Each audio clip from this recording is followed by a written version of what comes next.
அதிபர் மார்டினின் மகன் Jose Charles Martin புதுச்சேரியில் லட்சிய ஜனநாயக கட்சி என்ற புதிய கட்சியை தொடங்கி அதற்கான கொடியையும் அறிமுகம் செய்துள்ளார்.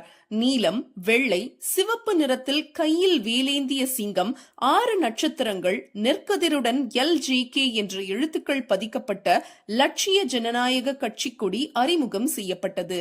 கட்சியின் கொடிக்கு இந்து, முஸ்லிம், கிறிஸ்துவம் என மும்மத பூஜையும் செய்யப்பட்டது. ஏற்கனவே ஜோஸ் சார்லஸ் மார்டினின் சகோதரியின் கணவரான ஆதவ் அர்ஜுனா விஜயின் தமிழக வெற்றிக் கழகத்தில் தலைமை நிர்வாகியாக உள்ளார். தாவேகா கட்சியும் புதுச்சேரியை குறிவைத்துள்ளது. இந்நிலையில் ஜோஸ் சார்லஸ் மார்டின் புதுச்சேரியில் புதிய கட்சி தொடங்கியுள்ளது புதுச்சேரி அரசியல் வட்டாரத்தில் பரபரப்பாக பேசப்பட்டு வருகிறது. புதுச்சேரி 20 ஆண்டுகள் பின்தங்கி உள்ளது என்றும் புதுச்சேரியை சிங்கப்பூராக மாற்ற வேண்டும் என்றும் ஜோஸ் சார்லஸ் மார்டின் பேசியுள்ளது வழக்கமான அரசியல்வாதிகள் பேசும் டயலாக் தான் என்று பொதுமக்கள் விமர்சிக்கிறார்கள். இது போன்ற மேலும் பல செய்திகளை உடனுக்குடன் தெரிந்து கொள்ள ஜியோ நியூஸ் தமிழ் சேனலை மறக்காம சப்ஸ்கிரைப் பண்ணிக்கோங்க.